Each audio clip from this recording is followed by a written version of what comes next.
ॐ अज्ञानतिमिरान्धस्य ज्ञानाञ्जनशलाकया चक्षुरुन्मिलितं येन तस्मै श्रीगुरुवे नमः। गुरुवे गौरचन्द्राय राधिकायै तदालये कृष्णाय कृष्णभक्ताय तद्भक्ताय नमो नमः। नमो विष्णुपादाय गुरुप्रेष्ठाय भूतले श्रीमद्भक्तिवेदान्त माधव इति नामिने साक्षात् गुरुसेवा मूर्तये शब्द ब्रह्मणि प्रतिष्ठितः पतितपावन चरित्राय नारायणाय प्रियो नमः। श्री कृष्ण रूपाय सुमंगलाय श्री गुरु कृपा विभूषिताय भावोल्लास भाव प्रदानाय नमामि तस्मै गुरुमाधवाय। वृंदावनेश्वरि तवैव पदारविन्दम् प्रेमामृतैकमकरन्दरसौघपूर्णम् हृद्यर्पितं मधुपते स्मरतापमुग्रम् निर्वापयत् परं शीतलमाश्रयामि। तवैवास्मि न जीवामि त्वया विना इति विज्ञाय देवी त्वं नय मां चरणान्तिके। श्री कृष्ण चैतन्य प्रभो नित्यानंद श्री अद्वैत गदाधर शिवसदि गौरभक्तवृंद। हरे कृष्ण कृष्ण कृष्ण हरे हरे, हरे राम राम राम हरे हरे। हरे कृष्ण।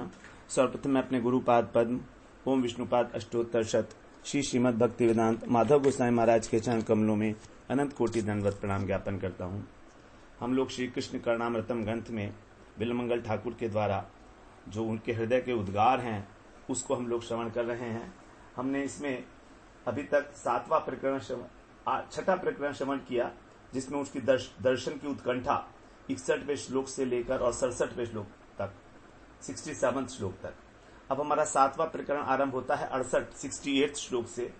उसमें भगवान का जो रूप है वो वाणी के अगोचर है, इस प्रकार का उसमें वर्णन है। तो यद्यपि वाणी के अगोचर है लेकिन फिर भी उसके वर्णन करने का जो है प्रयास यहाँ पर किया जा रहा है, क्योंकि हृदय के जो उद्गार है वो रुकने वाले तो है नहीं, तो अत्यंत भाव में भरे हुए हैं ठाकुर। और इस प्रकार से कह रहे हैं 68वें श्लोक में, मारह स्वयं नु मधुर द्युतिमंडनम नु, मारह स्वयं नु मधुर द्युतिमंडलम नु, माधुर्यमेव नु मनोनयनामृतम नु, वेणी मृजो नु मम जीवित बल्लभो नु, बालोयम अभ्युदयते मम लोचनाय। यहाँ पर अनेक बार नू शब्द का प्रयोग किया है। नू शब्द का प्रयोग दो प्रकार से होता है, या तो अपने आप से ही यदि हम तर्क करते हैं, वितर्क करते हैं, अथवा प्रश्न, तो अपने से ही प्रश्न किया जा रहा है। यहाँ पर कह रहे हैं इसका पद्यानुवाद है, कुसुमायुध स्वयं या कि माधुरी प्रभा का मंडल है, या माधुर्य रूप धर आया चित्त मनोमृत संबल है, गोपी केश प्रसादन करता या मेरा जीवन धन है, बाल कृष्ण मेरे नयनों के लिए हो रहा अंजन है। मारह स्वयं नु, अर्थात क्या ये स्वयं मार है? मार का मतलब है कामदेव। क्या ये साक्षात कामदेव है यहाँ पर जो मेरी आंखों के सामने प्रत्यक्ष है? इस प्रकार की उन्हें अनुभूति हो रही है। अब वर्णन करना चाह रहे हैं लेकिन वर्णन कर नहीं पा रहे हैं क्योंकि वाणी के अगोचर है, तो इसलिए यहाँ पर अपने आप से प्रश्न कर रहे हैं कि क्या ये साक्षात दिव्य कामदेव है? मारह मधुर द्युति मंडलम, अथवा कोई दिव्य माधुरी की प्रभा का मंडल है, अथवा माधुर्य मेवनु, क्या ये साक्षात माधुर्य ही मूर्तिमान होकर खड़ा हो गया है सामने? जो मन और प्राणों को अत्यंत तृप्त कर रहा है। मनो नयनामृतम नु, क्योंकि ये मन के लिए और नयन के लिए अमृत स्वरूप है। तो क्या ये स्वयं माधुर्य ही मूर्तिमान होकर खड़ा हो गया है, जो अमृत के समान मेरे नयनों को और मेरे मन को अत्यंत आह्लादित करने वाला है, तृप्त करने वाला है। अथवा वेणी मृजोनु, जो राधा रानी है, क्या ये उनके केश कलाप को अलंकृत करने वाला कोई है? वेणी मार्जन करना, वेणी मार्जन मतलब वेणी गूंथना। तो क्या वेणी गूंथने वाला, राधा रानी की वेणी को अलंकृत करने वाला, क्या ये वही है? मम जीवित बल्लभोनु, क्या ये मेरा जीवन बल्लभ है? किशोर कृष्ण बालो अयम अभ्युदयते मम लोचनाय, जो मेरे नयन गोचर हुआ है। तो मेरे आंखों के सामने मेरे नयनों को आनंद देने के लिए मेरे सामने प्रकट हो रहा है, मैं उसको साक्षात देख रहा हूं, ये कौन है? तो इस प्रकार से वाणी के द्वारा प्रयास करते हैं करने का, लेकिन कर नहीं पा रहे हैं। इसलिए अनेक प्रकार के अपने आप से प्रश्न पूछ रहे हैं। जब मथुरा मंडल में प्रवेश किए कर रहे हैं, उस समय बिलमंगल के हृदय में जो उनकी दर्शन की उत्कंठा थी, वो विशेष वृद्धि को प्राप्त हो गई है। अब वो उन्मादित अवस्था में है। तो वृंदावन में जब प्रवेश किया, तब वहां पर जो अनेक प्रकार के जो वृंदावन धाम है, जो उनका चिर आकांक्षित चिन्मय वृंदावन धाम है, उसमें जब उन्होंने पदार्पण किया तो उनका भावावेश जो पराकाष्ठा को प्राप्त हो गया। और वहीं पर अब आश्चर्यचकित होकर कहते, आहा, क्या वही है मेरे शिक्षा गुरु भगवान जो शिख पिच्छ मौली हैं, उनकी क्रीड़ा स्थली है? भगवान को कहा गया है, पहले ही वंदना कर रहे हैं भगवान की, कृष्ण की, कि मेरे जो शिक्षा गुरु हैं उनकी क्रीड़ा भूमि वृंदावन है। तो इसका कारण है उनकी एकांतिक भक्ति अत्यधिक बढ़ने के कारण उनके हृदय में जो उत्कंठा और आरती स्फुरण के रूप में साक्षात आ रही है। इसलिए उन्मत्त हो गए हैं वो, और अपने आप से ही प्रश्न कर रहे हैं। अस्ति स्वस्तरुणी कराग्र विलगत कल्प प्रसूना प्लुतम वस्तु प्रस्तुत वेणुनाद लहरी निर्वाण निर्व्याकुलम। पहले कहा है, ये श्लोक पहले आ चुका है, कि क्या ये वही हैं कल्प प्रसूनाप्लुतम, कल्प वृक्ष से आप्लुत हैं, और जिनकी वेणुनाद लहरी जो है वो अत्यंत निर्व्याकुल, अत्यंत निष्कपट, सबके हृदय को जो है भाने वाली। तो इसके अंदर उस जो किशोराकृति गोपी मंडल मध्य स्वतरुणी कराग्र विलसत, तो गोपियों के मंडल के मध्य में स्थित है जो रास रसारंभी वेणुवादनकारी ज्योतिर्मय बाल, उनकी जो रास स्थली यही यमुना प्लिन तो है। और बिलमंगल जो है देखते हैं कि यमुना पुलिन के ऊपर साक्षात कृष्ण मनमथ शौरी के रूप में आविर्भाव हो चुका है उनका विरहिणी गोपियों के मध्य में। तो जब वहां पर वो विरहिणी गोपियों के मध्य में प्रकट होते हैं, तासाम आविर्भूत छौरी स्मयमान मुखामज पीताम्बरधर असरग्वी साक्षात मनमथ। उधर भागवत में इस प्रकार से नित्य लीला चल रही है, और यहां पर बिलमंगल ठाकुर के नयनों के सामने भगवान प्रकट हो रहे हैं। उसी प्रकार से इस प्रकार से वो उनका मन ही मन साक्षात करके आनंद में उन्मत्त हो गए। उनको ये निश्चित हो गया कि ये कोई स्फूर्ति नहीं, ये तो साक्षात दर्शन ही है। तो अब 28 श्लोक के अंदर ये जो दर्शन जनित अत्यंत आनंद हुआ है उनको, उस प्रकार का उन्माद यहां पर व्यक्त किया जा रहा है। कृष्ण के दर्शन बड़े दुर्लभ हैं, पहले बताए हैं। कृत पुण्य पुंजा, जो सुकृतिमान पुरुष हैं, उनका जब सौभाग्य उदय होता है तभी, और उनको अपने सौभाग्य पर विश्वास नहीं होता कि मेरे भाग्य में दुर्लभ वस्तु कैसे आ गई। वस्तु को साक्षात प्राप्त करके भी उन्हें लगता है, ये संशय बना लेता है कि ये क्या वस्तु वास्तव में मेरे पास आ गई है।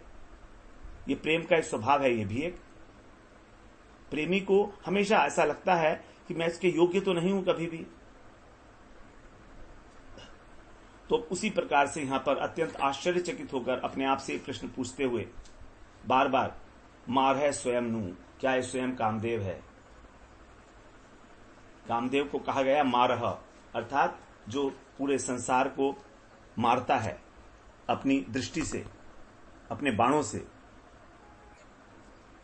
तभी उनको अनुभव में आता है कि अरे ये कैसे हो सकता है, क्योंकि कामदेव जो है उसके तो अंग ही नहीं है, और वो तो अंगहीन होकर सभी मनुष्यों के हृदय में काम वासना का विकार उत्पन्न करता है। तो ये काम तो नहीं हो सकता।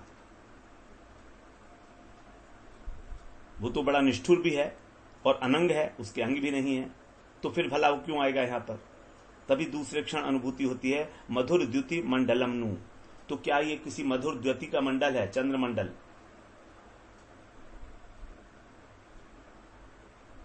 क्या ये लेकिन चंद्रमा के अंदर तो कलंक भी है, लेकिन ये वाला जो मंडल है तो बिल्कुल निष्कलंक है, इसमें किसी प्रकार का कोई कलंक भी नहीं है। फिर ये क्या है? फिर कहते हैं माधुर्यमेव नु, अर्थात ये परम माधुर्य ही घनीभूत होकर मूर्तिमान हो गया, क्योंकि जो अनंत माधुर्य का शीतल रस चंद्रमा के ज्योति मंडल में तो है नहीं। चंद्रमा में तो कलंक भी लगा हुआ है, उसके अंदर एक धब्बा है, कलंक में काला काला धब्बा है।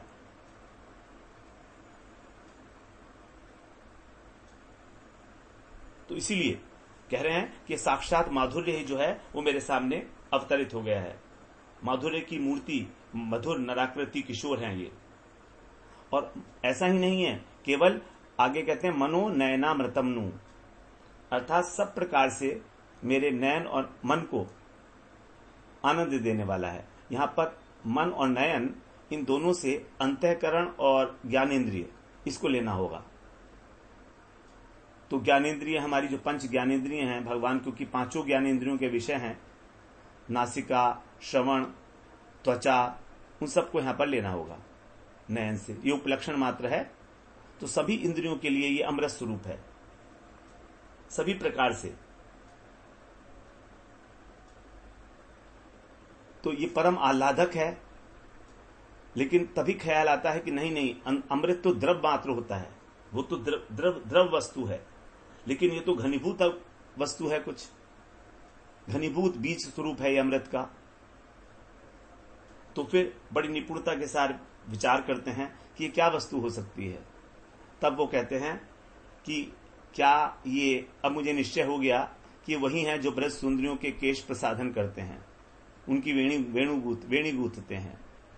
वेणी गूथी कहा को जाने, मेरी सौ तेरी सौ, बिच बिच फूल सेत पितराते, को करी सके एरी सौ। हरिदास स्वामी कह रहे हैं,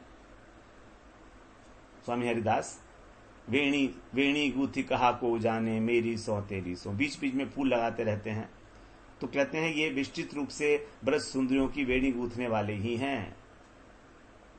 अथवा इसको ऐसा भी समझ सकते हैं कि वेणिया ब्रजा मार्जनम यस्य सह। वृंदावन से जब कृष्ण गौचारण करके संध्या काल में ब्रज में आते हैं, तब गोपियां अपनी वेणी के द्वारा उनको खोलकर और जिनके पाद पद्मों की रज का मार्जन करती हैं, ये वही हैं। तो गोपियों के लिए ये अत्यंत प्राण प्रिय है, और मैं भी उन्हीं का हूं। अथवा जिस समय में विरहिणी गोपियां केश मार्जन नहीं करती, प्रसादन नहीं करती, तो उनके केश चिपट जाते थे।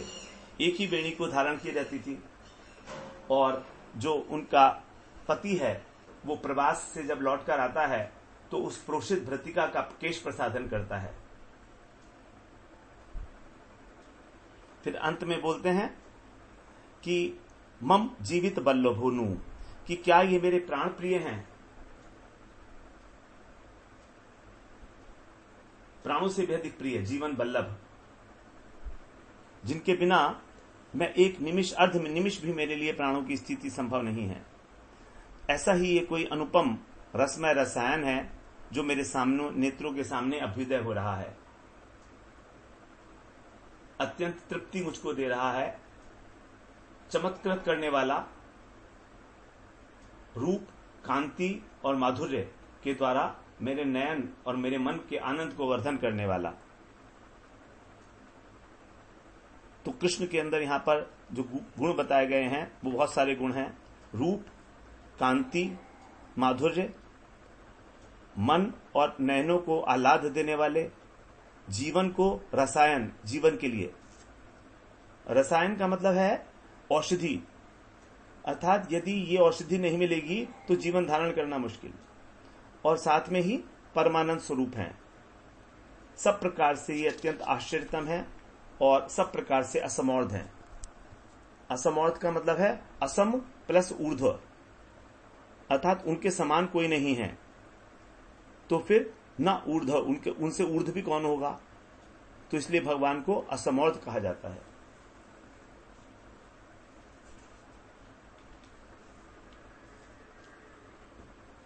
इस प्रकार की जो छवि है भगवान की, उनके नेत्रों के आगे उभर कर आई है और वो अत्यंत उत्कंठा से दर्शन करके ही अपने आप से ही इस श्लोक के माध्यम से प्रश्न कर रहे हैं।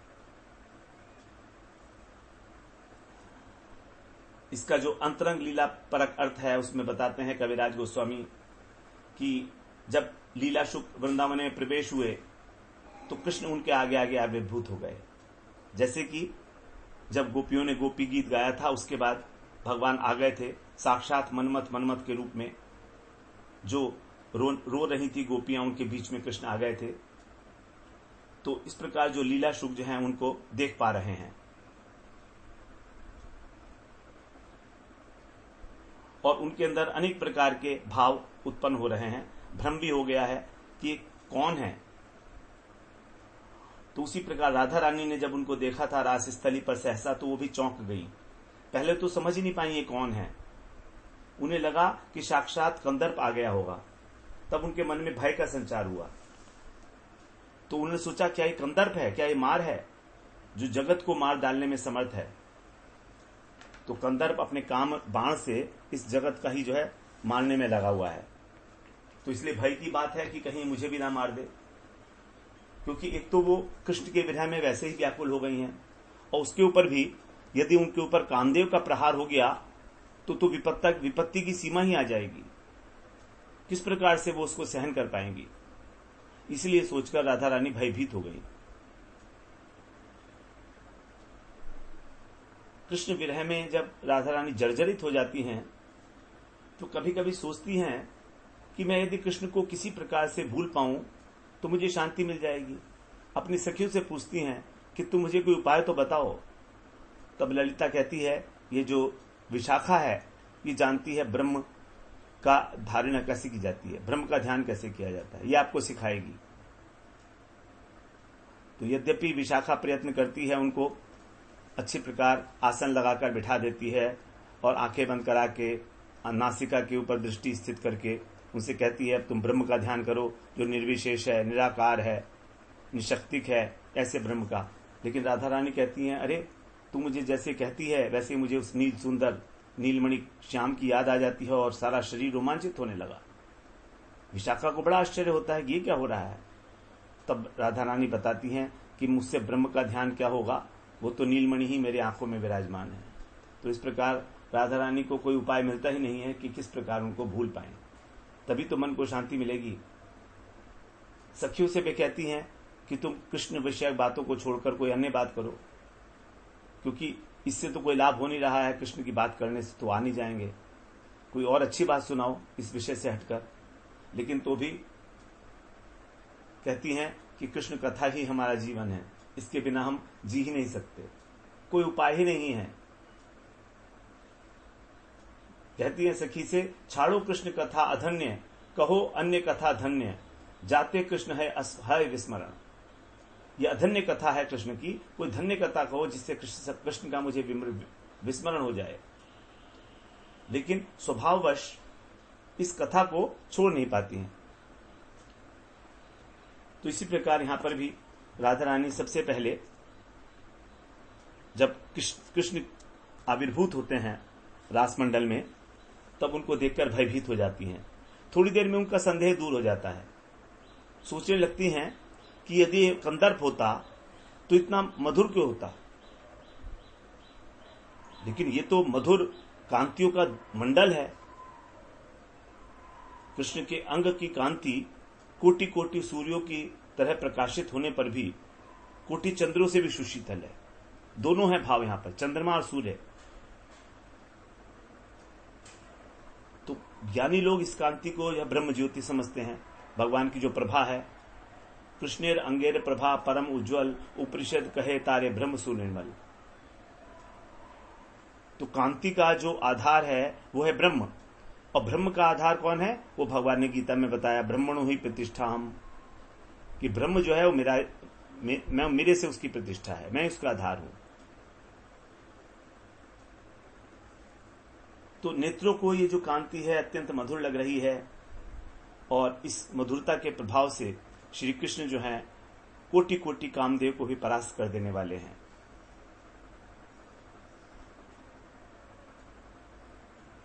वही जो कोटि मदन मोहन चित्त को आकर्षण करने वाले मधुरतर लावण्य अमृत के अपार समुद्र हैं, वृंदावन में श्री मदन गोपाल के रूप में आज भी विराजमान है। जब इस विषय में भी संदेह होता है तब वो पूछती हैं, सोचती हैं कि क्या ये मूर्तिमान माधुर्य है? क्या माधुर्य ही मूर्ति धारण करके यहां आया है? साक्षात कृष्ण भी माधुर्य की मूर्ति ही है, लेकिन फिर भी ये जो कहा जा रहा है कि कृष्ण का माधुर्य, वास्तव में कहने का एक तरीका है। अगर हम कहें कृष्ण क्या है, साक्षात माधुर्य की मूर्ति है, लेकिन फिर भी कहा जाता है कृष्ण का माधुर्य। तो कहने का एक तरीका है, जैसे हम लोग कहते हैं राहु का सिर, तो वास्तव में जो राहु का सिर है वो राहु ही तो है। जो राक्षस था उसका सिर राहु हो गया था और धड़ केतु हो गया था, तो राहु का सिर नहीं है, वो सिर ही उस राक्षस का राहु कहलाता है। सिर ही राहु कहलाता है। उसी प्रकार से यहां पर कृष्ण स्वयं ही माधुर्य हैं, लेकिन फिर भी उनको माधुर्य की मूर्ति कह दिया गया। अब आगे सोचती हैं कि ये माधुर्य नहीं है जो मेरे मन को और नेत्रों को इतना आनंद दे सके, तो क्या ये मेरे मन और नयन के अंदर समाया हुआ कोई अमृत है? फिर संशय होता है। कहती हैं कि अमृत तो द्रव वस्तु है, लेकिन मैं तो इसके अवयव देख रही हूं, अंग प्रत्यंग, दिव्य अंग प्रत्यंग। तब बोलती हैं कि हाँ हाँ, ये तो वही है मेरे जीवन वल्लभ नव किशोर श्याम सुंदर। यही मेरे नयनों को, मेरे मन को, मेरी समस्त इंद्रियों को आनंद वर्धन करने के लिए आए हैं।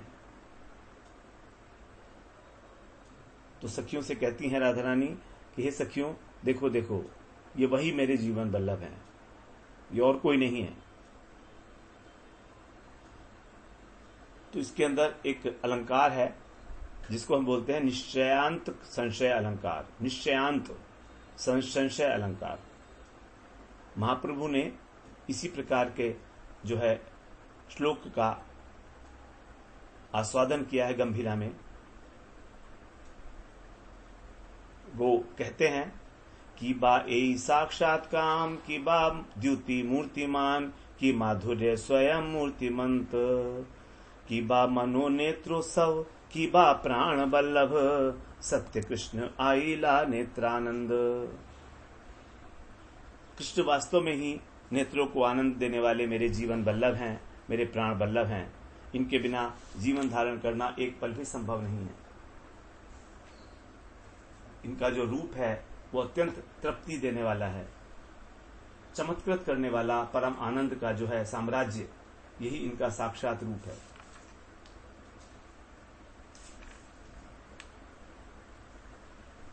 और यही श्री कृष्ण मेरे तृषित नेत्रों को शीतल करने के लिए पधारे हैं। इस प्रकार ये वास्तव में सत्य ही है, ये भ्रम नहीं है। तब राधा रानी जो हैं अपने भ्रम से दूर हो जाती हैं इस माध्यम से, इस प्रकार प्रलाप करके। अब हम अगले सत्र में फिर 69 श्लोक में प्रवेश करेंगे। वांछा कल्पतरुभ्यश्च कृपा सिंधुभ्यैव च पतितानां पावनेभ्यो वैष्णवेभ्यो नमो नमः।